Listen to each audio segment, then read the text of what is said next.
الحمد لله نحمده ونستعينه ونستغفره ونؤمن به ونتوكل عليه ونعوذ بالله من شرور أنفسنا ومن سيئات أعمالنا من يهده الله فلا مضل له ومن يضلله فلا هادي له ونشهد أن لا إله إلا الله وحده لا شريك له ونشهد أن سيدنا وشفيعنا ومولانا محمدا عبده ورسوله أرسله الله تعالى بالحق بشيرا ونذيرا وداعيا إلى الله بإذنه وسراجا منيرا أما بعد فقد قال الله سبحانه وتبارك وتعالى في شأن حبيبه الكريم تشريفا وتكريما ومخبرا وآمرا إن الله وملائكته يصلون على النبي يا أيها الذين آمنوا صلوا عليه وسلموا تسليما اللهم صل على سيدنا محمد وعلى آل سيدنا محمد وبارك وسلم سيدنا محمد وعلى آل سيدنا محمد وبارك وسلم اللهم صل على سيدنا محمد وعلى آل سيدنا محمد وبارك وسلم أما بعد فقد قال الله سبحانه وتبارك وتعالى في كلامه القديم المجيد وهو أصدق الصادقين حافظوا على الصلوات والصلاة الوسطى وقوموا لله قانتين صدق الله مولانا العظيم وصدق رسوله النبي الكريم وبلغنا ونحن على ذلك لمن الشاهدين والشاكرين وبكل ما جاء به أشرف الخلائق وأفضلهم وأكرمهم وأصدقهم وأعلاهم وأزكاهم وأولاهم على الإطلاق محمد رسول الله صلى الله عليه وآله وأصحابه وسلم من المؤمنين والحمد لله رب العالمين. حاضرین گرامی، الحمدللہ ہمارے آج کے اس بیان کا عنوان ہے نماز میں سینے پر ہاتھ باندھنا کیسا ہے. اللہ تعالیٰ سے دعا ہے کہ وہ اپنے حبیب پاک صاحب الاولاق سرور کائنات فخر موجودات محمد الرسول اللہ صلی اللہ علیہ وسلم کے صدقے و طفیل میں ہمیں اس عنوان پر حق کہنے کی توفیق عطا فرمائے اور ہمیشہ ہمیشہ ہمیں راہ حق پر ثابت قدم رہنے کی توفیق عطا فرمائے. حاضرین کرام، اللہ سبحانہ و تبارک و تعالی قرآن مجید میں سورہ بقرہ میں آیت نمبر 238 میں ارشاد فرماتا ہے حافظوا علی الصلوات والصلاۃ الوسطی وقوموا للہ قانتین. نمازوں پر محافظت کرو، نمازوں کی پابندی کرو، اور خصوصاً درمیانی نماز. اب یہ درمیانی نماز صلاۃ وسطیٰ کیا ہے، اس میں اختلاف ہے، کئی اقوال ہیں. بعض کے نزدیک نماز عصر ہے، بعض کے نزدیک نماز ظہر ہے. بہرحال کئی اقوال ہیں. وقوموا للہ قانتین، اور اللہ تعالیٰ کے لیے قیام کرو فرما بردار ہو کر. تو اس آیت کریمہ سے ثابت ہوا قوموا للہ قانتین. تقریباً تمام فقہاء کرام نے نماز میں قیام کے رکن اور فرض ہونے کے لیے اس آیت سے استدلال کیا. آپ کتب فقہ دیکھیں گے تو اس میں آپ کو ملے گا کہ قیام کا ذکر جہاں تھا اس آیت کو پیش کرتے ہیں فقہاء کرام. قوموا للہ قانتین، اللہ تعالیٰ کے لیے قیام کرو. تو نماز میں قیام فرض ہے، یہ قرآن سے ثابت ہے، نصوص صریحہ سے، احادیث صحیحہ سے قیام فرض ہے. جیسا کہ صحیح البخاری میں حضرت عمران بن حسین رضی اللہ تعالی عنہ سے مروی ہے کہ حضور اقدس صلی اللہ علیہ وسلم نے فرمایا حضرت عمران بن حسین سے کہ صلی قائما فإن لم تستطع فقاعدا فإن لم تستطع فعلى جنب. کھڑے ہو کر نماز پڑھو، اگر کھڑے ہو کر نماز پڑھنے کی استطاعت تمہیں میں نہیں ہے، کھڑے کر نماز پڑھ نہیں سکتے، قیام نہیں کر سکتے، فصلی قاعدا، بیٹھ کر نماز پڑھو. اگر اس کی بھی استطاعت نہیں ہے فعلی جنب، لیٹ کر نماز پڑھ لو. بہرحال نماز فرض ہے. یہ افراد بخاری سے حدیث، اس سے ثابت ہوا کہ قیام فرض ہے. صلی قائما، کھڑے ہو کر نماز. علماء کرام نے اس حدیث سے قیام کی فرضیت پر استدلال. کھڑ نہیں سکتے تو بیٹھو، تو صلی قائما، کھڑے ہو کر نماز. تو قرآن سے اور احادیث سے، اجماع سے نماز میں قیام کی فرضیت ثابت ہے. اب رہا نماز میں قیام میں ہاتھ باندھنے کا حکم. یہ قرآن مجید میں اس کی کوئی صراحت نہیں ہے. قرآن مجید میں اس کا بیان نہیں. ہاتھ باندھنے، نماز میں ہاتھ باندھنا یعنی سیدھا ہاتھ بائیں ہاتھ پر، داہنا ہاتھ بائیں ہاتھ پر رکھنا نماز میں، یعنی ہاتھ باندھ کر نماز پڑھنا، یہ احادیث سے ثابت ہے. نماز میں ہاتھ باندھنا یہ بخاری، مسلم، ابو داؤد، ترمذی، نسائی، ابن ماجہ، صحاح ستہ، ساری کتابوں میں اس کا بیان ہے. نماز میں ہاتھ باندھنا بخاری میں اور مسلم میں ہے، متفق علیہ نہیں ہے. 6 کے 6 کتابوں میں ہے، متفق علیہ نہیں ہے. رواہ الجماعہ، جماعت کسے کہتے ہیں؟ بخاری، مسلم، ابو داؤد، ترمذی، نسائی، ابن ماجہ. 6 اماموں نے اس کی روایت کی ہے، نماز میں ہاتھ باندھنا چاہیے. 6 کتابوں میں بھی ہے، متفق علیہ نہیں ہے. متفق علیہ کس روایت کو کہتے ہیں؟ اس روایت کو جو بخاری میں اور مسلم میں، دونوں کتابوں میں، صحیح البخاری میں اور صحیح مسلم میں، ایک ہی صحابی سے جو حدیث مروی ہو وہ حدیث متفق علیہ ہے. حدیث ایک ہی ہے، 2 مختلف صحابیوں سے مروی ہے. بخاری میں ایک صحابی سے مروی ہے وہ حدیث، اور وہی حدیث مسلم میں کسی اور صحابی سے مروی ہے، تو یہ کیا بولیں گے؟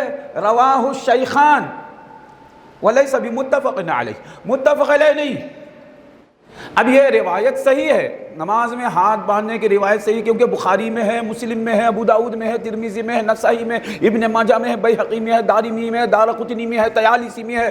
حدیث کے سارے ذخیرے میں ہے نماز میں ہاتھ باندھنا.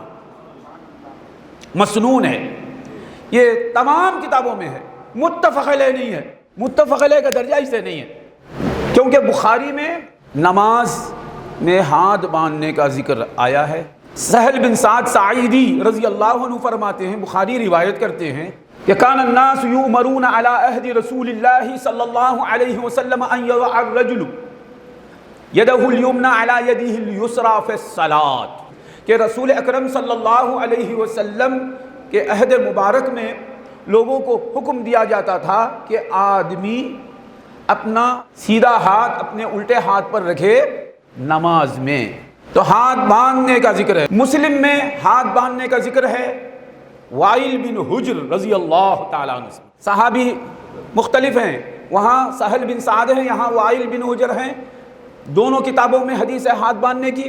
اب یہ حدیث صحیح ہے، متفق علیہ نہیں ہے. بخاری اور مسلم کے بعد کس کا درجہ ہے؟ کون سی کتاب ہے؟ سنن ابی داؤد. ابو داؤد سلیمان بن اشعث بن اسحاق بن بشیر الازدی السجستانی کی کتاب سنن ابی داؤد. سنن ابی داؤد میں یہ حدیث ہے، نماز میں ہاتھ باندھنے کی حدیث ہے. طاؤوس یمنی سے مرسلن مروی ہے، اور حضرت علی رضی اللہ تعالیٰ عنہ سے مروی ہے نماز میں ہاتھ باندھنے کی حدیث سنن ابی داؤد میں. پھر سنن ابی داؤد کے بعد ہے جامع ترمذی. جامع ترمذی میں نماز میں ہاتھ باندھنے کی حدیث ہے. حضرت حلب طائی یزید بن عنافہ رضی اللہ عنہ سے مروی ہے. نبی اکرم صلی اللہ علیہ وسلم نماز میں اپنے بائیں ہاتھ پر اپنا داہنا ہاتھ رکھ لیا کرتے تھے. جامع ترمذی کے بعد نسائی ہے. نسائی میں وائل بن حجر رضی اللہ تعالیٰ عنہ سے حدیث مروی ہے نماز میں ہاتھ باندھنے کے بعد. پھر سنن ابن ماجہ ہے. سنن ابن ماجہ میں حلب طائی کی روایت ہے نماز میں ہاتھ باندھنے کی. تو 6 کے 6 کتابوں میں نماز میں ہاتھ باندھنے کا ذکر ہے. نماز میں کھڑے ہونے کا ذکر قرآن سے ثابت ہے. ہاتھ باندھنے کا ذکر صحاح ستہ کی کتابوں سے ثابت ہے. احادیث کے ساری کتابوں سے ثابت ہے. احادیث صحیحہ سے، احادیث صحیحہ، احادیث ضعیفہ، ساری حدیثوں سے نماز میں ہاتھ باندھنا ثابت ہے. اب بعض مزے کی باتیں. نماز میں ہاتھ باندھنا ثابت ہے. اب نماز میں ہاتھ کہاں باندھنا چاہیے؟ سینے پر یا سینے کے نیچے یا ناف کے نیچے کہاں ہاتھ باندھنا چاہیے؟ ہاتھ باندھنے کا ذکر بخاری میں، مسلم میں، ابو داؤد میں، ترمذی میں، نسائی میں، ابن ماجہ میں ہے۔ کہاں ہاتھ باندھیں گے؟ یہ دونوں ہاتھ جو بندھے ہوئے ہیں وہ کہاں رکھیں گے؟ کس مقام پر رکھیں گے؟ سینے پر یا سینے کے نیچے یا ناف کے نیچے، ناف کے اوپر کہاں رکھیں گے؟ یہ بخاری میں نہیں ہے، مسلم میں نہیں ہے، ترمذی میں نہیں ہے، نسائی میں نہیں ہے، ابن ماجہ میں نہیں، یہ صرف ابو داؤد میں ہے۔ کہاں باندھنا ہے؟ اب وہ پھر وہ دیکھیں کہ کہاں میں نے کہا وہ کہاں ہے، کیونکہ ناف کے نیچے بھی ایک مقام ہے، ناف کے نیچے باندھنے کا بھی ذکر آیا ہے، ناف کے اوپر بھی، سینے کے نیچے، سینے پر۔ صحاح ستہ میں، سنن ابی داؤد میں جو روایت ہے طاؤوس یمنی سے مروی، اس میں ہے نماز میں سینے پر ہاتھ باندھنا چاہیے۔ حضرت علی سے جو روایت مروی ہے وہ نماز میں ہاتھ باندھے جائیں گے ناف کے نیچے، یہ بھی سنن ابی داؤد میں۔ اس ایک کتاب کے سوائے ساری کتابیں صحاح ستہ کی، بخاری، مسلم، نسائی، ترمذی، ابن ماجہ، خاموش ہیں۔ کہاں باندھنا چاہیے؟ نہیں ہے۔ سینے پر ہاتھ باندھنے کی حدیث، اس کے بارے میں مجملاً میرا فیصلہ ہے، سینے پر ہاتھ باندھنے کی کوئی صحیح صریح متصل حدیث نہیں ہے۔ الفاظ یاد رکھنا۔ یہ ایک سنن ابی داؤد میں طاؤوس رضی اللہ تعالی، طاؤوس یمنی تابعی ہیں، ان سے مروی ہے۔ دوسری روایت مسند احمد میں حضرت حلب یزید بن عنافہ رضی اللہ عنہ سے مروی ہے سینے پر ہاتھ باندھنے کو۔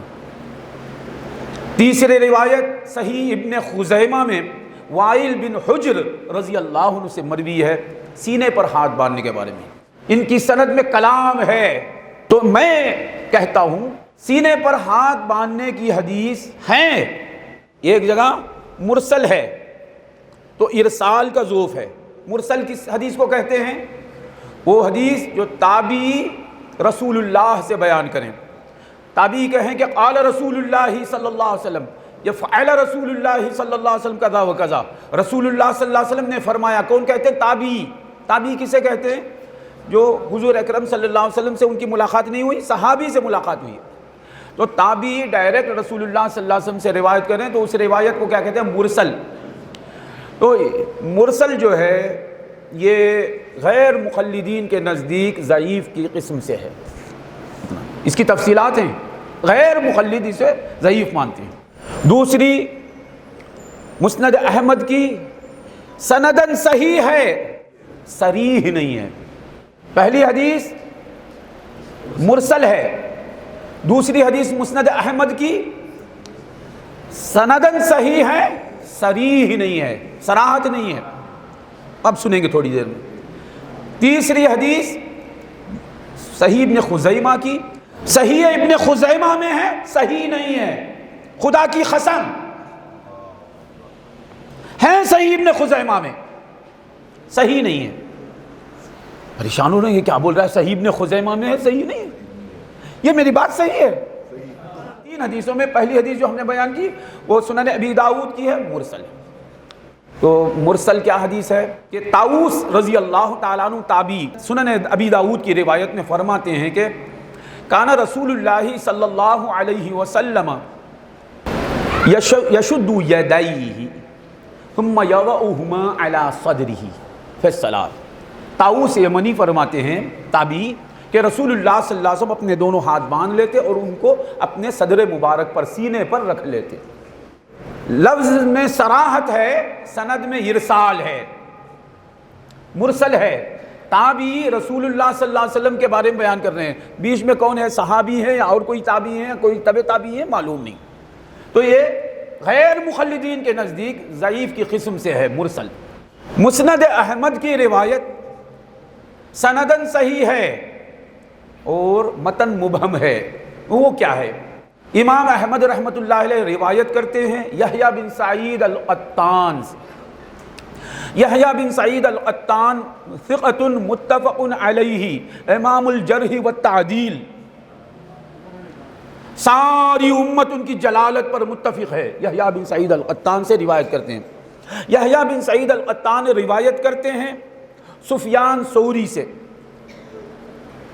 سفیان بن سعید بن مسروق ثوری متفق علی ثقتہ و جلالتہ، مگر آپ مدلس ہیں۔ اگر یہاں اس حدیث کی سند میں آپ نے روایت عن سے نہیں کی، آپ نے تصریح بالسماع کی، یعنی حدثنی فرمایا، تو اب وہ عن تدلیس کا حرج نہیں رہا۔ امام احمد روایت کرتے ہیں مسند احمد میں یحییٰ بن سعید القطان سے، یحییٰ بن سعید القطان روایت کرتے ہیں سفیان بن سعید بن مسروق ثوری سے، سفیان بن سعید مسروق ثوری روایت کرتے ہیں سماک بن حرب سے، سماک بن حرب روایت کرتے ہیں قبیصہ بن حلب تائی سے، قبیصہ بن حلب تائی روایت کرتے ہیں حلب تائی یزید بن عنافہ رضی اللہ عنہ سے، کہ آپ فرماتے ہیں کہ رأیت رسول اللہ صلی اللہ علیہ وسلم یصلی وَيَضَعُ هَذِهِ عَلَى صَدْرِهِ،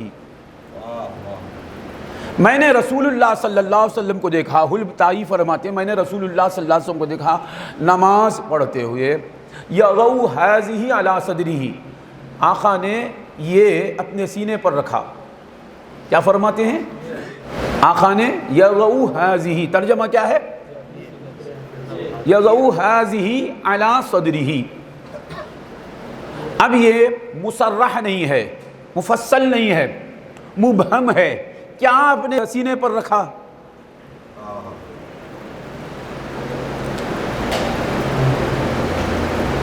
یہ کیا ہے؟ مبہم ہے، صریح نہیں ہے، تو صریح نہ ہونے کا حرج یہاں ہے۔ پھر بھی کلام آ گیا حدیث میں، سند میں کلام ہے، مگر پھر بھی غور کریں گے تو کلام نہیں ہے، سند صحیح ہے۔ اب یہ ایک الگ بحث ہے، میں اس میں جاتا نہیں۔ بہرحال المختصر مسند احمد کی اس روایت کی سند صحیح ہے۔ تیسری روایت صحیح ابن خزیمہ کی ہے، اور اس کی سند میں 4 ضعف ہیں۔ روایت کیا ہے کہ وائل بن حجر رضی اللہ تعالیٰ عنہ فرماتے ہیں صلیت خلف النبی صلی اللہ علیہ وسلم وَوَضَعَ يَدَيْهِ عَلَى صَدْرِهِ، میں نے رسول اللہ صلی اللہ علیہ وسلم کے پیچھے نماز پڑھی تو میں نے دیکھا کہ رسول اللہ صلی اللہ علیہ وسلم نے اپنے دونوں ہاتھ اپنے صدر مبارک پر رکھے۔ متن صریح ہے، مفسر ہے، مگر سند میں ضعف ہے۔ سند میں کیا ضعف ہے؟ وائل بن حجر سے روایت کرتے ہیں کلیب بن شہاب جرمی، یہ شہاب صحابی ہیں، ان کے بیٹے کلیب یہ تابعی ہیں، شہاب صحابی ہیں۔ کلیب روایت کرتے ہیں وائل بن حجر صحابی رسول سے، کلیب سے روایت کرتے ہیں ان کے بیٹے عاصم بن کلیب، عاصم بن کلیب بن شہاب جرمی۔ عاصم سے روایت کرتے ہیں سفیان ثوری، سفیان ثوری سے روایت کرتے ہیں مؤمل بن اسماعیل۔ کلیب جو ہیں یہ صدوق ہیں، صدوق المختصر اس راوی کو کہتے ہیں جن سے روایت لینے میں، احتجاج کرنے میں محدثین کا اختلاف ہو۔ ان کے صاحبزادے عاصم بن کلیب یہ بھی صدوق ہیں، ان سے روایت کرنے والے سفیان ثوری ہیں، متفق علی ثقتہ و جلالتہ ہیں، مگر مدلس ہیں۔ یہاں تصریح بالسماع یعنی حدثنا یا حدثنی نہیں کہتے ہیں، عن سے روایت کرتے ہیں، تو مدلس راوی عن کرے تو سند میں ضعف آ جاتا ہے۔ سب سے بڑا ضعف اب آتا ہے مؤمل بن اسماعیل۔ اس راوی کے بارے میں میزان الاعتدال میں حافظ ذہبی لکھتے ہیں پہلی جلد میں ابان بن جبلہ کے ترجمے میں مؤمل بن اسماعیل کے بارے میں کہ بخاری رضی اللہ تعالیٰ عنہ نے فرمایا کہ کل من قلت فیہ منکر الحدیث فلا تحل الروایت عنہ، جس شخص کے بارے میں بھی میں نے کہا کہ منکر الحدیث ہے اس سے روایت کرنا حلال نہیں ہے، اس سے روایت لینا ناجائز ہے۔ میزان الاعتدال میں یہ ذہبی نے کہا۔ لسان المیزان میں امام ابن حجر عسقلانی رضی اللہ عنہ نے فرمایا کہ یہ جو ذہبی بیان کر رہے ہیں بخاری کا ارشاد یہ بسند صحیح مروی ہے، یعنی بخاری تک اس کی سند صحیح ہے کہ بخاری نے کیا کہا کہ جس شخص کو بھی میں منکر الحدیث کہوں اس سے روایت لینا حلال نہیں ہے. اور تراجم کی جتنی کتابیں ہیں اسماء الرجال کی، اس میں جہاں بھی معمل بن اسماعیل کا نام ملے گا آپ دیکھیں گے کہ بخاری نے انہیں منکر الحدیث کہا ہے. بخاری نے معمل بن اسماعیل کو منکر الحدیث کہا ہے. حافظ ابن حجر عسقلانی نے تقریب التہذیب میں ان کا ذکر کر کے معمل بن اسماعیل کو صدوق سیء الحفظ لکھا ہے. یہ سچے ہیں مگر ان کا حافظہ خراب ہے. صدوق سیء الحفظ جسے ابن حجر عسقلانی نے کہا اسے بخاری رضی اللہ تعالیٰ عنہ منکر الحدیث کہتے ہیں. اور منکر الحدیث جسے امام بخاری کہتے ہیں، امام بخاری فرماتے ہیں اس سے روایت لینا حلال نہیں ہے. یہ راوی صحیح ابن خزیمہ کی روایت میں ہے. اس روایت کو شوکانی نے نیل الاوتار میں بیان کر کے صحیح ابن خزیمہ کی کہا کہ رواہ ابن خزیمہ فی صحیحہ وصححہ. ابن خزیمہ نے اس روایت کو سینے پر ہاتھ باندھنے کی روایت جو وائل بن حجر سے مروی ہے اسے صحیح ابن خزیمہ میں ابن خزیمہ نے روایت کی اور صححہ ابن خزیمہ نے اسے صحیح کہا. یہ حضرت ابن خزیمہ پر افتراء ہے، بہتان ہے. امام ابن خزیمہ نے خدا کی قسم اس روایت کو صحیح نہیں کہا. یہ شوکانی کی غلطی ہے. آپ پڑھ لیں کہیں بھی امام ابن خزیمہ کہیں بھی امام ابن خزیمہ نے اس روایت کو صحیح نہیں کہا. تو معلوم ہوا یہ حدیث بھی متکلم فیہ سند والی ہے صحیح ابن خزیمہ کی. مسند احمد کی حدیث سند صحیح ہے، متن مبہم ہے کہ آقا صلی اللہ علیہ وسلم یہ اپنے سینے پر رکھ یضع ہذہ علی صدرہ. بولیے آپ. البانی کہتا ہے کہ یہ روایت صحیح ہے مسند احمد کی. شعیب الارناؤوت بعد والا وہ کہتا ہے کہ البانی نے غلط کہا، یہ روایت ضعیف ہے. بہرحال یہ بحث الگ ہے. صحیح ابن خزیمہ کی روایت سندن ضعیف ہے. مسند احمد کی روایت سند اس کی صحیح ہے، متن مبہم ہے. اور سنن ابی داؤد کی روایت مرسل ہے. تو اسی لیے میں نے یہ فیصلہ کیا کہ اس حدیث کو کیا کہیں گے. سینے پر ہاتھ باندھنے کی حدیث متروک العمل. فیصلہ کیا ہے ہمارا؟ عمل اس پر نہیں کیا گیا. یہ کیا ایسا بولتے ہیں آپ؟ کیا ایسا دعویٰ کیا ہے؟ دیکھیے ابھی میں نے آپ کے سامنے صحاح ستہ کا ذکر کیا. نماز میں ہاتھ باندھنے کا ذکر بخاری میں ہے، مسلم میں ہے، ابو داؤد میں ہے، ترمذی میں ہے، نسائی میں ہے، ابن ماجہ میں ہے. اچھا یاد رکھنا محدث جب حدیث کی کتاب لکھتا ہے تو محدث کا نظریہ، اس کی فکر، اس کا عقیدہ جاننا ہے تو اس کی تبویب کو دیکھنا چاہیے. باب جو بناتا ہے، ہیڈنگ جو دی جاتی ہے، وہاں محدث اپنا عقیدہ بیان کرتے ہیں، اپنا نظریہ بیان کرتے ہیں، اپنی سوچ ظاہر کرتے ہیں. تو اب اس اعتبار سے آپ دیکھنا بخاری نے بھی ہاتھ باندھنے کی حدیث لائی تو باب بنایا. مسلم نے بھی نہیں کہوں گا، مسلم میں بھی ہاتھ باندھنے کی حدیث ہے، باب ہے، کیونکہ مسلم نے باب نہیں بنایا. مسلم شریف میں جو تبویب ہے وہ باب مسلم رحمۃ اللہ علیہ نے قائم نہیں کیا. ترتیب مسلم کی ہے، تبویب نووی کی ہے، شارحین اکرام کی. باب قضا و قضا، باب قضا و قضا، باب جو لکھا ہوا ہے وہ امام مسلم نے نہیں لکھا، شارحین نے لکھ دیا. شارحین کی طرف سے تبویب ہوئی ہے. ہاں ترتیب احادیث امام مسلم کی طرف سے. ابو داؤد نے باب باندھا ہے ہاتھ باندھنے کے بارے میں، ترمذی، نسائی، ابن ماجہ سب نے باب بنایا ہے، باب باندھا ہے ہاتھ باندھنے کے بارے میں. اب باب کے الفاظ کیا ہیں؟ بخاری رضی اللہ تعالیٰ عنہ فرماتے ہیں باب میں باب وضع الیمنی علی الیسری فی الصلاۃ. باب ختم ہو گیا. کس کا باب ہے؟ سیدھا ہاتھ بائیں ہاتھ پر رکھنا نماز میں. باب ختم. کہاں؟ بولتے نہیں، متروک العمل ہے، وہ ذکر نہیں کیا آپ نے. پھر اچھا یہ متروک العمل ہے، سینے پر ہاتھ باندھنا نہیں کہا ہے، ناف کے نیچے باندھنا یہ بھی نہیں کہا ہے، سوال پیدا ہوگا، اس کا جواب آگے ہے۔ بہرحال امام بخاری رضی اللہ تعالیٰ عنہ کا اگر یہ عقیدہ ہوتا سینے پر ہاتھ باندھنا چاہیے، آپ کے نزدیک کوئی صحیح حدیث ہوتی تو آپ ضرور باب میں کہتے باب وضع الیمنی علی الیسری علی الصدر فی الصلاۃ۔ امام بخاری نے سینے کا لفظ نہیں لکھا، امام بخاری نے علی الصدر باب میں نہیں لکھا، تو معلوم ہوا امام بخاری کے نزدیک سینے پر ہاتھ باندھنے کی نماز میں کوئی صحیح حدیث نہیں ہے۔ اور آپ فرماتے ہیں حفظت 100,000 حدیث صحیح، میں نے یہ 1,00,000 صحیح حدیثیں یاد کی ہیں۔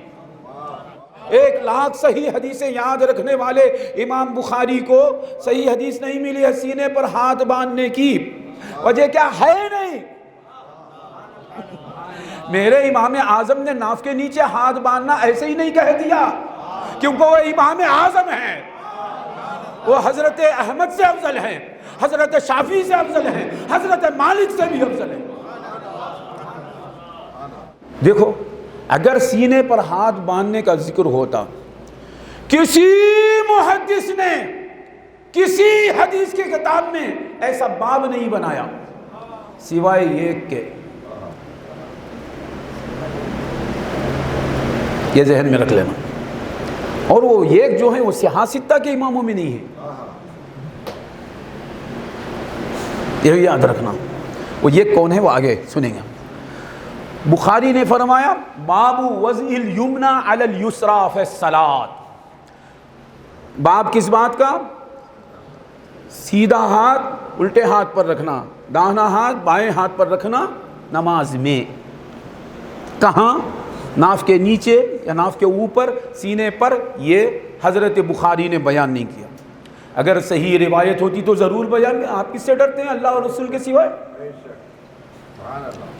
اب صحیح مسلم میں کیا تبویب ہے کہ باب وضع یدیہ الیمنی علی الیسری بعد تکبیرۃ الاحرام تحت صدرہ فوق سرتہ، یہ باب ہے صحیح مسلم میں، باب وضع یدیہ الیمنی علی الیسری بعد تکبیرۃ الاحرام تحت صدرہ، علی صدرہ نہیں، سینے پر نہیں، سینے کے نیچے۔ کیا بات روک رہی ہے علی صدرہ بولنے سے؟ باب بنانے والے کو سمجھاؤ ہمیں، علی صدرہ کا لفظ کیوں نہیں ہے؟ سینے پر یہ کیوں نہیں کہہ رہے؟ اگر صحیح حدیث ہوتی تو ضرور بعد میں اس کا ذکر ہوتا۔ آدمی کا اپنا سیدھا ہاتھ اپنے بائیں ہاتھ پر رکھنا، تکبیر تحریمہ کے بعد اس کے سینے کے نیچے ناف کے اوپر، سینے پر نہیں۔ معلوم ہوا صحیح مسلم کی تبویب بھی بتا رہی ہے سینے پر ہاتھ باندھنے کی حدیث صحیح ہوتی تو آپ ذکر کر دیتے، وہاں بھی نہیں ہے۔ اس لیے ہم نے کہا یہ سینے پر ہاتھ باندھنا متروک العمل۔ سنن ابی داؤد میں روایت ہے طاؤوس یمنی کی کہ رسول اللہ صلی اللہ علیہ وسلم اپنے دست مبارک، اپنا سیدھا ہاتھ اپنے بائیں ہاتھ پر رکھتے سینے پر۔ یہ سنن ابی داؤد میں۔ باب کیا بنا رہے ہیں؟ باب وضع الیمنی علی الیسری فی الصلاۃ۔ جو بخاری کا لفظ ہے وہی لفظ ہے، تبویب جو بخاری نے کہا باب میں جو کہا وہی ابو داؤد کہہ رہے ہیں کہ باب کیا کس بات کا ہے کہ سیدھا ہاتھ بائیں ہاتھ پر رکھنا نماز میں۔ کہاں رکھنا یہ بولتے نہیں، اس لیے ہم نے کہا سینے پر ہاتھ باندھنا متروک العمل ہے، سینے پر ہاتھ باندھنے کی روایت متروک العمل ہے۔ ترمذی میں امام ترمذی فرماتے ہیں باب ما جاء فی وضع الیمین علی الشمال فی الصلاۃ، اس بارے میں جو روایت آئی ہے وضع الیمین علی الشمال، سیدھا ہاتھ بائیں ہاتھ پر رکھنا نماز میں۔ کہاں رکھنا ہے بولتے نہیں، باب میں نہیں بولتے ہیں، اور کہاں رکھنا وہ شرح میں جو کلام کرتے ہیں آپ حدیث کو بیان کرنے کے بعد جو کچھ وضاحت فرماتے ہیں وہاں آپ نے بیان کیا۔ باب میں اتنا ہی آپ نے کہا سیدھا ہاتھ بائیں ہاتھ پر رکھنا نماز میں، تو اسی لیے ہم نے کہا کہ سینے پر ہاتھ باندھنے کی روایت متروک العمل ہے، لیتے ہی نہیں وہ لفظ کو، علی الصدر کا لفظ لاتے نہیں۔ بخاری، مسلم، ابو داؤد، ترمذی، نسائی کہتے ہیں، باب کا لفظ ہٹا دیا آپ نے، وضع الیمین علی الشمال فی الصلاۃ، سیدھا ہاتھ بائیں ہاتھ پر رکھنا نماز میں، کہاں رکھنا بیان نہیں۔ نسائی کے بعد کیا ہے، کون سی کتاب ہے؟ ابن ماجہ۔ ابن ماجہ فرماتے ہیں باب وضع الیمین علی الشمال فی الصلاۃ، اس بات کا باب کہ سیدھا ہاتھ بائیں ہاتھ پر رکھیں نماز میں، علی الصدر کا لفظ نہیں۔ سوال پیدا ہوتا ہے نا کہ 6 کے 6 امام التزاماً لفظ صدر کو ترک کر رہے ہیں، علی الصدر کوئی بھی بولتا نہیں ہے۔ تبویب میں محدث کا نظریہ، محدث کی سوچ، محدث کا عقیدہ ثابت ہوتا ہے، ظاہر ہوتا ہے۔ اور جتنی کتابیں ہیں حدیث کی، سب میں آپ دیکھیں جہاں بھی باب بنایا جاتا ہے علی الصدر کا لفظ نہیں، سوائے یہ کتاب کی، وہ ہے سنن الکبریٰ للبیہقی۔ 6 کے 6 اماموں نے بھی علی الصدر کا لفظ تبویب میں نہیں رکھا، سینے پر ہاتھ میں۔ تبویب میں نہیں ہے سے مراد ان کے عمل میں بھی نہیں ہے، ان کے نظریے میں نہیں ہے۔ اب ہم آگے چلتے ہیں۔ پہلی روایت سنن ابی داؤد کی، مرسل ہے، لوگ کہتے ہیں کہ مرسل ہے، صحیح ہے، مجھے اس کہنے میں توقف ہے کہ اس میں بھی رجال متکلم فی ہیں۔ ابو داؤد رحمۃ اللہ علیہ مرسل روایت کس سے کرتے ہیں؟ حضرت ابو توبہ ربیع بن نافع حلبی، یہ امام ابو داؤد کے، امام بخاری کے شیخ ہیں، یہ ابدال میں سے ہیں، یہ اونچی ٹوپی پہننے والوں میں سے ہیں، یہ ثقات ہیں، ثقات سے ہیں۔ ابو توبہ حلبی متفق علی ثقتہ و جلالت، کان یعد من الابدال، آپ ابدال کی قسم جو اولیاء اللہ کی قسم ہے اس میں آپ کی شمولیت ہے۔ حضرت ابو توبہ حلبی سے روایت کرتے ہیں امام ابو داؤد، وہ تو ثقہ ہیں، متفق علی ثقتہ و جلالتہ، سب نے آپ کی جلالت پر اتفاق کیا۔ وہ روایت کرتے ہیں ہیثم بن حمید سے، ہیثم بن حمید متکلم فیہ راوی ہیں، کیونکہ ان کے شاگرد ہیں عبد الاعلیٰ بن مسہر بن عبد الاعلیٰ بن مسہر غسانی ابو مسہر، یہ ثقہ ہیں، ثبت ہیں۔ عبد الاعلیٰ بن مسہر بن عبد الاعلیٰ بن مسہر ابو مسہر غسانی، یہ ہیثم بن حمید کے شاگرد ہیں۔ شاگرد استاد کو ضعیف کہتے ہیں، بہرحال کلام ہے ان کی روایت میں۔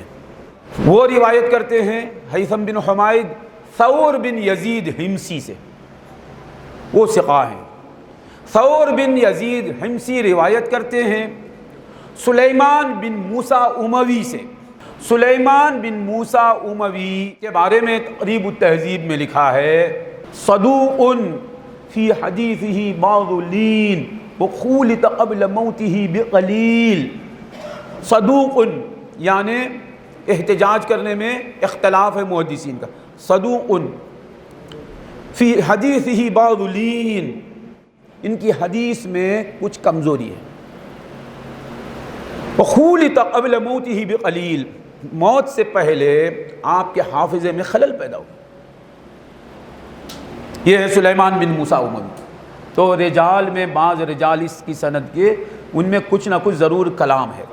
اور پھر طاؤوس رحمۃ اللہ علیہ ثقہ ہیں، تابعی ہیں، مگر آپ مرسلن روایت کرتے ہیں رسول اللہ صلی اللہ علیہ وسلم ایسا کیا کرتے تھے، سینے پر ہاتھ باندھ لیا کرتے تھے۔ ابو داؤد روایت کرتے ہیں ابو توبہ حلبی سے، وہ روایت کرتے ہیں ہیثم بن حمید سے، وہ روایت کرتے ہیں ثور بن یزید سے، وہ روایت کرتے ہیں سلیمان بن موسیٰ سے، وہ روایت کرتے ہیں طاؤوس بن کیسان سے۔ یہ روایت بھی سند میں کچھ نہ کچھ ضرور کلام ہے، اور ہے بھی حدیث مرسل۔ یہ کیوں کہہ رہا ہوں میں؟ یہ روایت کرنے والے کون ہیں؟ ابو داؤد رحمۃ اللہ علیہ۔ ابو داؤد رحمۃ اللہ علیہ کس کے شاگرد ہیں؟ امام احمد بن حنبل کے۔ بعض محدثین نے مورخین نے فرمایا کہ حنبلی المذہب ہیں ابو داؤد، اور یاد رکھنا 4 ائمۃ الفقہ ہیں، فقہ کے 4 امام ہیں۔ پہلے کون ہیں؟ امام ابو حنیفہ نعمان بن ثابت، دوسرے امام مالک بن انس، تیسرے محمد بن ادریس شافعی، چوتھے احمد بن محمد بن حنبل۔ اب یہاں دیکھیے متروک العمل اس حدیث کو میں نے کیوں کہا۔ احمد بن حنبل ان سے افضل ہیں شافعی، ان سے افضل ہیں مالک، ان سے افضل ہے ابو حنیفہ۔ ابو حنیفہ رضی اللہ تعالیٰ عنہ اور آپ کے تمام اصحاب اور تمام مقلدین کے نزدیک مسنون کیا ہے؟ نماز میں ہاتھ باندھنا، سیدھا ہاتھ بائیں ہاتھ پر رکھنا ناف کے نیچے، اس پر تمام احناف کا اجماع ہے۔ معلوم امت میں ایک بڑا طبقہ ہے احناف کا، تو اس طبقے نے ترک کر دیا اسے، اس حدیث کو، سینے پر ہاتھ باندھنے کی حدیث کو، تو اس طبقے کے حساب سے وہ حدیث کیا ہو گئی؟ متروک العمل، عمل نہیں کیا گیا اس پر۔ اب دوسرے کون ہیں؟ امام مالک۔ امام مالک کے پاس ہاتھ باندھنا ہی نہیں ہے، ارسال ہے ان کے پاس، تو اب وہ کہاں سینے پر ہاتھ باندھنے کی روایت کو لیں گے؟ تو اس طبقے کے نزدیک بھی وہ حدیث۔ اب ان کے بعد کون ہیں؟ شافعی، محمد بن ادریس شافعی رضی اللہ، ان کے نزدیک کیا قول ہے؟ جمہور شوافع کا قول کیا ہے؟ ان یضع الرجل یدہ الیمنی علی الیسری تحت صدرہ فوق سرتہ، علی صدرہ نہیں۔ تو شوافع کے نزدیک بھی کیا ہے؟ جمہور شوافع کا، یعنی امام نووی رحمۃ اللہ علیہ شرح مسلم نے فرماتے ہیں عند جماہیر علمائنا، ہمارے علماء شوافع کے جماہیر کے نزدیک یہی معتبر ہے، یہی مسنون ہے کہ آدمی اپنا سیدھا ہاتھ اپنے بائیں ہاتھ پر رکھے سینے کے نیچے۔ کیا بات ہے کہ علی الصدر کیوں نہیں کہہ رہے؟ کیا ہو گیا ان جمہور کو؟ کیا ساری کی ساری امت حدیث صحیح کے خلاف ہے؟ آپ اکیلے صحیح حدیث کو مان رہے ہیں؟ تو حضرت شافعی رضی اللہ تعالیٰ عنہ کے اصحاب کے نزدیک بھی ان یضع الرجل یدہ الیمنی علی الیسری تحت صدرہ فوق سرتہ، سینے کے نیچے ناف کے اوپر۔ امام نووی شرح مسلم میں فرماتے ہیں کہ ناف کے نیچے باندھنے کا فتویٰ ہمارے ایک امام نے بھی کہا ہے۔ وہ کون ہے؟ ابو اسحاق ابراہیم بن احمد بن اسحاق المروزی، الیہ انتہت ریاست فی المذہب فی بغداد، بغداد میں شوافع کی سردار ہیں آپ، ابو اسحاق مروزی۔ ابو اسحاق مروزی کا فتویٰ کیا ہے؟ ان یضع الرجل یدہ الیمنی علی یسراہ فی الصلاۃ تحت السرہ، ناف کے نیچے۔ شافعی مذہب کا بھی فتویٰ ہے، اور جو جمہور شوافع ہیں ان کے نزدیک بھی علی الصدر نے سینے پر ہاتھ باندھنے کا فتویٰ نہیں ہے، سینے کے نیچے ناف کے اوپر، تو وہاں بھی علی الصدر کی روایت متروک ہے عند الاحناف، عند الموالک، عند الشوافع۔ اب رہے احمد بن حنبل، 1 کروڑ حدیثوں کے حافظ، غوث پاک کے امام، امام الاولیاء کے امام، آپ کے جتنی کتابیں، خدا کو گواہ رہ کر کہتا ہوں، آپ کی فقہ کی جتنی کتابیں میں نے پڑھی ہیں سب نے یہی فتویٰ ہے ان یضع الرجل یدیہ فی الصلاۃ تحت السرہ، ناف کے نیچے ہاتھ باندھ۔ سبحان اللہ سبحان اللہ۔ ساری امت چاروں میں ہے نا، میں کیوں اس حدیث کو متروک العمل کیوں نہ کہوں؟ آپ فقہ حنابلہ کی تمام کتابیں پڑھ لیں، آپ میری بات کو پائیں گے، اکثر یہی لکھا تحت السرہ تحت السرہ۔ تو معلوم ہوا چاروں اماموں نے علی الصدر کی روایت کو ترک کر دیا۔ امام ترمذی، ابو عیسیٰ محمد بن عیسیٰ بن ثورہ بن موسیٰ بن ضحاک الترمذی البوغی اور زریر رضی اللہ تعالیٰ عنہ اپنی جامع میں فرماتے ہیں، نماز میں ہاتھ باندھنے کی حدیث اس کو بیان کرنے کے بعد فرماتے ہیں نماز میں ہاتھ باندھنے کا ذکر کرتے ہیں حدیث میں کہ سرکار دو عالم صلی اللہ علیہ وسلم نے اپنا سیدھا ہاتھ اپنے بائیں ہاتھ پر رکھا نماز میں، تو حضرت فرماتے امام ترمذی اسی پر عمل ہے تمام صحابہ کا، تابعین کا، بعد والوں کا، یعنی ہاتھ باندھنا۔ پھر فرماتے ہیں وَرَأَى بَعْضُهُمْ أَنْ يَضَعَهُمَا فَوْقَ السُّرَّةِ وَرَأَى بَعْضُهُمْ أَنْ يَضَعَهُمَا تَحْتَ السُّرَّةِ۔ امام ترمذی فرماتے ہیں ہاتھ باندھنا سب کے نزدیک ہے، اب بعض میں اختلاف ہو گیا، بعض میں اختلاف کیا ہوا کہ بعض علماء نے یہ فتویٰ دیا کہ آدمی ناف کے اوپر ہاتھ باندھے، اور بعض نے فتویٰ دیا کہ آدمی نماز میں ناف کے نیچے ہاتھ باندھے۔ دو قول بیان کرتے ہیں ترمذی، تیسرا قول بیان ہی نہیں کرتے۔ سوچئے ذرا، اگر ضعیف ترین قول بھی ہوتا تو ترمذی ضرور کہتے کہ بعض نے یہ بھی کہا ہے۔ تو حضرت ترمذی نے دو قول کیوں بیان کیے؟ تیسرا قول جو تمہارے نزدیک صحیح حدیث سے ہے وہ کیوں حضرت نے ترک کر دیا؟ معلوم ہوا امت کا عمل ہی نہیں رہا ہے۔ اگر ہوتا تو ترمذی کو کیا خوف ہے؟ بیان کیوں نہیں کیا آپ نے؟ رَآ بَعْضُهُمْ، بعض نے، یعنی دو ہی قول ہیں بتا رہے ہیں، تیسرا قول ہی نہیں ہے۔ آپ کو معلوم ہوگا، آپ اہل علم ہیں کہ قول جو ہے اصح بھی ہوتا ہے، صحیح بھی ہوتا ہے، ارجح بھی ہوتا ہے، راجح بھی ہوتا ہے، مرجوح بھی ہوتا ہے، متروک بھی ہوتا ہے۔ حضرت نے متروک کے درجے میں بھی اسے بیان نہیں کیا۔ سینے پر ہاتھ باندھنے کا بھی ایک قول ہے بھی نہیں کہا، عمل کہاں سے رہے گا؟ سوچئے ذرا، میں نے حضرت ترمذی سے پوچھو کون ہے ترمذی؟ امام حدیث، یہ امام بخاری کے شاگرد رشید ہیں۔ امام بخاری ان کے بارے میں، شاگرد کے بارے میں فرماتے ہیں من تفعت بک اکثر ممن تفعت بی، میں جو تم سے نفع حاصل کرتا ہوں اے میرے شاگرد، وہ تم جو مجھ سے نفع حاصل کرتے ہو اس سے زیادہ ہے۔ کبھی انشاءاللہ فضائل ترمذی ہم آپ کے سامنے رکھیں گے، ترمذی شریف کے فضائل، بڑا مزہ ملے گا۔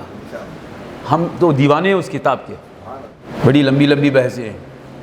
پھر اس میں امام اعظم کی تعریف، اور آپ ہیں شافعی مذہب کے، یعنی جب قول بیان کیے جاتے ہیں جتنے قول ہوتے ہیں وہ بیان کر دیتے، وہ راجح ہے، مرجوح ہے، مقبول ہے، مردود ہے، بحث الگ ہے۔ حضرت امام ترمذی نے وہ تیسرا قول جو آپ کا عقیدہ ہے، آپ کا عمل ہے، آپ جسے صحیح حدیث بولتے بیٹھے ہیں، اس پر آپ کا عمل ہے، اسے بیان کرنا بھی پسند نہیں کیا۔ اور آپ ہیں اہل حدیث اور ایک کتاب حدیث اور وہ امام حدیث، وہ سلسلے عامریہ کے مرید نہیں، سلسلے عامریہ ان کا معتقد، ان کا مرید۔ معلوم ہے امام ترمذی کا کہنا ہے، بتا رہا ہے کہ دو ہی قول ہیں، تحت السرہ و فوق السرہ، اعلی الصدر کا قول ہی نہیں بیان کرتے ہیں۔ یہ قول کیا ہے؟ بعض کے نزدیک کیا ہے؟ ناف کے اوپر، یہ قول ہے ناف کے نیچے، یوں بھی ہو سکتا تھا نا، یہ قول ہے سینے کے نیچے، یہ قول ہے ناف کے نیچے، سینے کے نیچے، سینے کا لفظ ہی بیان نہیں کرتے ہیں، نیچے بولنے کے لیے بھی تحت السرہ و فوق السرہ، تحت الصدر یہ بولنا ہی پسند نہیں کرتے ہیں۔ پڑھ لو ترمذی، یہ کوئی چھپی چھپائی ہوئی کتاب نہیں، چھپی ہوئی کتاب ہے، چھپی ہوئی نہیں، ترمذی ہے۔ کل ذالک واسع عندہ، سب واسع ہے، اس کے بھی دلائل ہیں، اس کے بھی دلائل ہیں، یعنی شوافع کے پاس بھی دلائل ہیں، احناف کے نزدیک بھی دلائل ہیں، کسی کا راستہ تنگ نہیں ہے۔ ہیں آپ شافعی، یہ طریقہ زیادہ صحیح ہو، غلط ہے نہیں بول رہے ہیں، کل ذالک واسع، سب واسع ہے، سب کے نزدیک دلیلیں ہیں۔ شوافع کے نزدیک دلیل کیوں نہیں رہے گی؟ شافعی ہے۔ احناف کے نزدیک دلیلیں کیسا نہیں رہے گی؟ ابو حنیفہ ہیں ان کے ساتھ۔ مسند احمد کی روایت، صحابی کون ہے؟ حلب طائی، ان کا لقب ہے حلب، ہے لام بے، حلب لقب ہے، ان کا نام کیا ہے؟ یزید بن حنافہ، یہ حضرت ترمذی نے فرمایا، یہ ان کا نام ہے، لقب ہے حلب۔ حلب ان کا نام کیسے پڑا؟ احلب کہتے ہیں گھنے بال والے کو۔ حضور اقدس صلی اللہ علیہ وسلم کے پاس یہ آتے ہیں، جاء عند رسول اللہ صلی اللہ علیہ وسلم فکان اقرع فمسح رسول اللہ صلی اللہ علیہ وسلم یدہ علی رأسہ فصار افرع۔ اقرع، اقرع خوف سے، اقرع کے معنی گنجا، گنجے سر والا، جس کے سر پر بال نہیں ہوتے اسے اقرع کہتے ہیں عربی میں، اور افرع فے سے، جس کے سر پر گھنے بال ہوتے ہیں۔ یہ صحابی حضور کے پاس آتے ہیں، راوی کہتے ہیں کہ ان کے سر پر بال نہیں تھے، حضور نے ان کے سر پر اپنا دست مبارک پھیرا، گھنے بال آ گئے، وہاں سے آپ کا لقب ہے حلب۔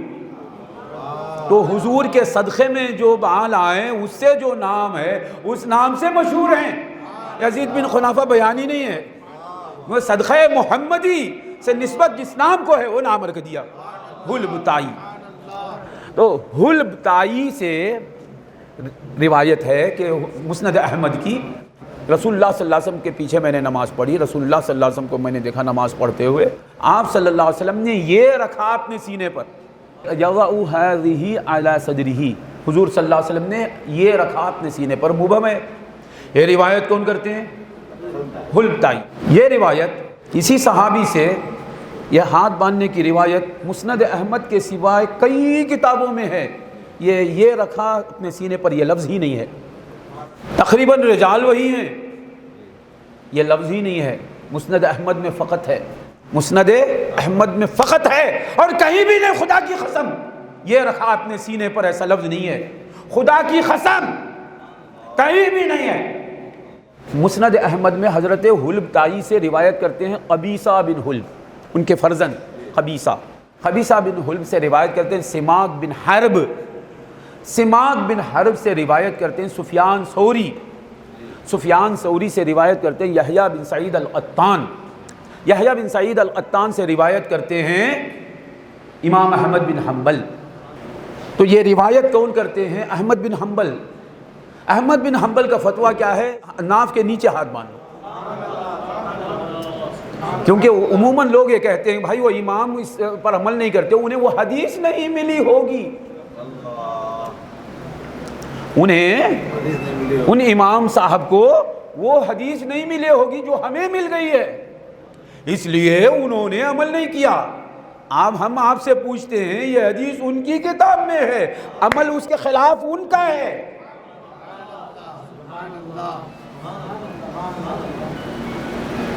سینے پر ہاتھ باندھنا احمد بن حنبل نے فتویٰ نہیں دیا، وجہ کیا ہے؟ تو احمد بن حنبل نے روایت لائی، عمل نہیں کیا، میں کیوں عمل کروں؟ روایت لانے والے عمل نہیں کرتے اور تم بولتے تم عمل کرو، میں عمل کروں۔ امام احمد روایت لاتے ہیں، اس پر عمل کرتے نہیں، اور آپ فرماتے ہیں جو حدیث بھی میں نے لکھی ہے اس پر میں نے عمل کیا ہے، معلوم ہوا اس قدر متروک ہے وہ حدیث، لاتے ہیں عمل کرتے نہیں،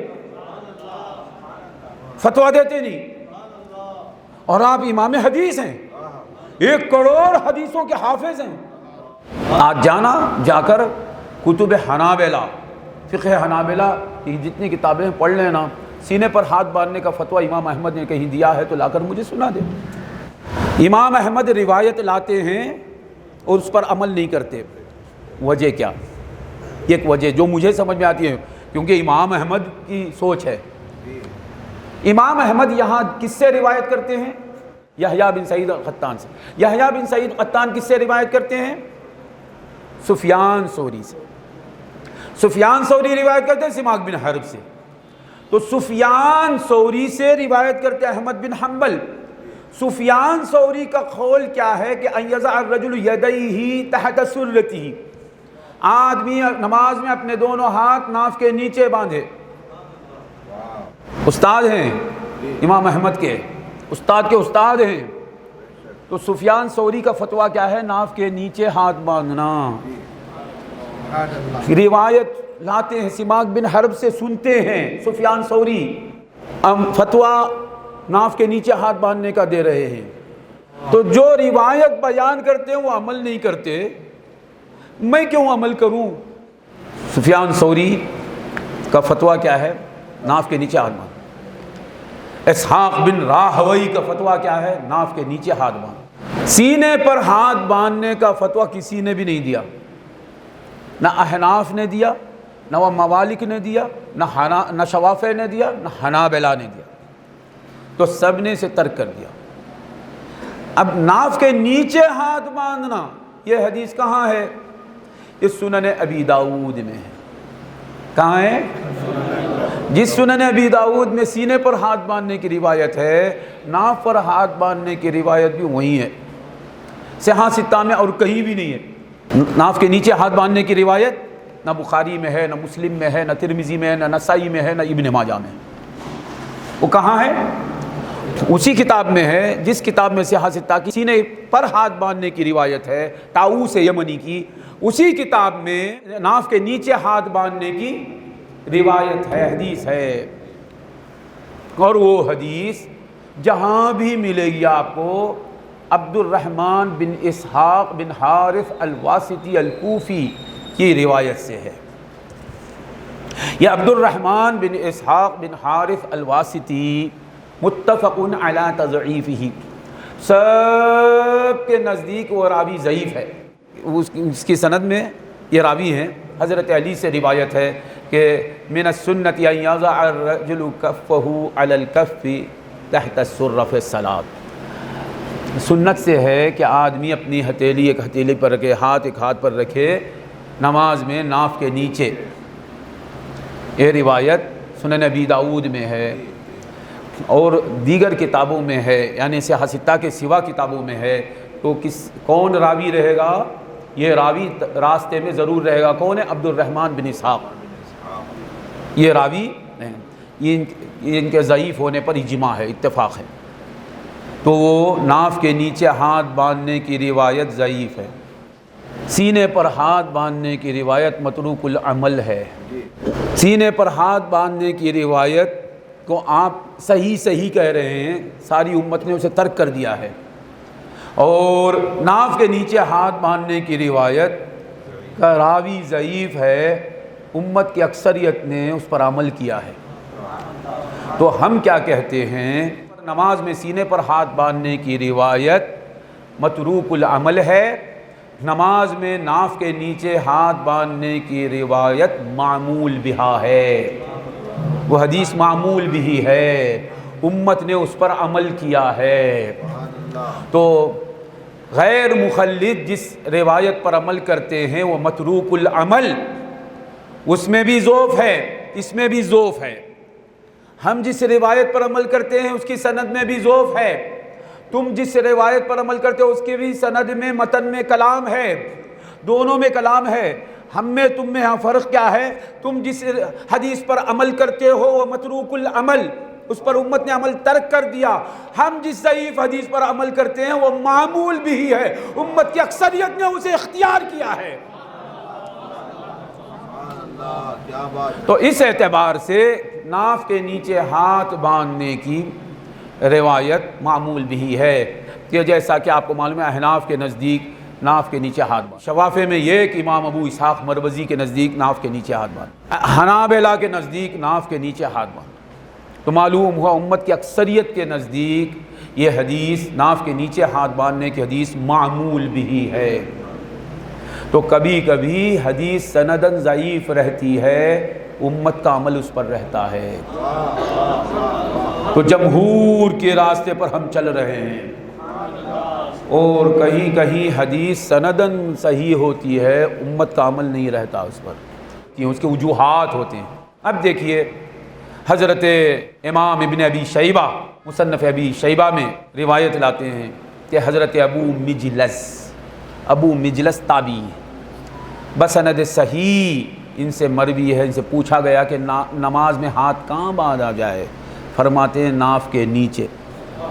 تو آپ نے صحابہ کو دیکھا ہوگا نا، تابعی ہیں۔ حضرت ابراہیم نخعی تابعی سے پوچھا جاتا ہے، روایت صحیح ہے مصنف ابن شیبہ میں کہ آپ فرماتے ہیں ناف کے نیچے۔ واہ ابن قیم کی کتاب ہے بدائع الفوائد، بدائع الفوائد میں ابن قیم نے لکھا کہ نماز میں ناف کے نیچے ہاتھ باندھنا مسنون ہے، سینے پر ہاتھ باندھنا مکروہ ہے۔ ابن قیم بولتا ہے سینے پر ہاتھ باندھنا نماز میں مکروہ ہے۔ اس کا فتویٰ ہے کہ نماز میں سینے پر ہاتھ باندھنا مکروہ ہے۔ وجہ کیا ہے؟ النبی صلی اللہ علیہ وسلم یعنی تکفیر، حضور صلی اللہ علیہ وسلم نے تکفیر سے منع کیا ہے۔ التکفیر وضع الیدین فی الصلاۃ علی الصدر، شرح کرتا ہے حضور نے تکفیر سے منع کیا ہے۔ تکفیر کیا ہے؟ یہاں کسی کو کافر بولنا یہ مراد نہیں ہے، نماز میں سینے پر ہاتھ باندھنا یہ تکفیر ہے، حضور صلی اللہ علیہ وسلم نے منع فرمایا ہے۔ میں نے آج تک کتب حدیث میں یہ حدیث نہیں پڑھی، ابن قیم اس سے استدلال کر رہا ہے۔ آپ دیکھیے گوگل ڈالیے، وہ یوٹیوب میں ڈالیے، نہى النبی صلی اللہ علیہ وسلم عن تکفیر، یہ حدیث کہاں ہے؟ یہ آج تک ملی نہیں۔ دیکھیے میں نے کئی کتابیں پڑھی ہیں، وہ حدیث ابن قیم فیصلہ کرتا ہے بھئی اتنا تو پکا ہے، نہ بخاری میں حدیث ہے، نہ مسلم میں، نہ ابو داؤد میں، نہ ترمذی میں، نہ نسائی، نہ ابن ماجہ میں، نہ ابن قیم اس حدیث کو بیان کر کے اس پر استدلال و احتجاج اس سے کرتا ہے، کہتا ہے کہ نماز میں سینے پر ہاتھ باندھنا اس حدیث کی روح سے مکروہ ہے، نماز میں ناف کے نیچے ہاتھ باندھنا مسنون ہے، سینے پر ہاتھ باندھنا متروک العمل ہے۔ اس پر امت نے اس روایت پر عمل نہیں کیا ہے، روایتیں ہیں عمل نہیں۔ بیہقی رحمۃ اللہ علیہ نے سنن الکبریٰ میں باب بنایا ہے کہ سینے پر ہاتھ باندھنا، اور آپ ہیں شافعی المذہب تو معلوم ہے باب بنائے ہیں، عمل اس پر نہیں ہے۔ تو میرے خیال سے آپ یہ تعویل کر رہے ہیں سینے پر سے مراد سینے کے قریب، تحت الصدر، تحت الصدر کو علی الصدر آپ نے لکھا ہے، کیونکہ آپ کی اور کتابیں جو ہیں معرفت السنن والآثار آپ کی کتاب ہے، اس میں آپ باب بناتے ہیں کہ وضع الیمین علی الشمال تحت الصدر، سینے کے نیچے۔ تو معلوم ہوا حضرت امام بیہقی کا بھی وہی نظریہ ہے جو تمام شافعی حضرات کا نظریہ ہے کہ سینے کے نیچے ہاتھ باندھنا ہے، ناف کے اوپر۔ بعض لوگ ناف کے اوپر سے مراد یہ سینہ کر لیتے ہیں، ناف کے اوپر سے سینہ شروع ہو جاتا ہے، سبحان اللہ، یہ عجیب سینہ ہے، کیونکہ امام ترمذی نے فرمایا بعض نے ناف کے نیچے ہاتھ باندھنے کا فتویٰ دیا ہے، بعض نے ناف کے اوپر ہاتھ باندھنے کا نماز میں فتویٰ دیا ہے، تو بعض کہتے ہیں ناف کے اوپر کا ذکر آیا ہے، دیکھو یہی سینے پر ہاتھ باندھ، تو ناف کے اوپر سے آپ کا سینہ ہے، ناف کے اوپر کیا ہے؟ وہی ناف کے اوپر بطن ہے، جب بطن ختم ہو جاتا ہے اس کے بعد صدر ہے، ایسا بھی بولتے ہیں بعض لوگ، ایسا نہیں ہے، جہالت ہے، نادانی ہے۔ امام بدر الدین عینی عین تابی رضی اللہ تعالیٰ عنہ عمدۃ القاری میں وہ حنفی مذہب کے امام ہیں، ابن حجر اسقلانی کے شیخ ہیں، آپ فرماتے ہیں کہ ناف کے نیچے ہاتھ باندھنا ہی یہ زیادہ ادب کے قریب ہے۔ آپ دیکھیں گے ایک دوست کے سامنے یوں کھڑا ہو جاتا، یوں کھڑا نہیں ہوتا، کیونکہ یہ قیام تعظیمی ہے، یوں ہاتھ باندھنا، معلوم ہوا زیادہ تواضع نیچے ہاتھ باندھنے میں ہے۔ کیا بات ہے، سبحان اللہ، بحمد اللہ کہ دلائل قویہ محکمہ پر ہم حنفیوں کا مذہب ہے۔ اللہ تعالیٰ کا فضل ہے کہ اللہ تعالیٰ نے ہمیں ایسے مضبوط قوی مذہب کی پیروی کرنے والا بنایا۔ اللہ دونوں جہاں میں ہمیں حضرت ابو حنیفہ کے غلاموں میں رکھے، حضرت امام اعظم ابو حنیفہ رضی اللہ تعالیٰ عنہ کا صدقہ ہمارا مقدر ہو جائے۔ وآخر دعوانا ان الحمد للہ رب العالمین۔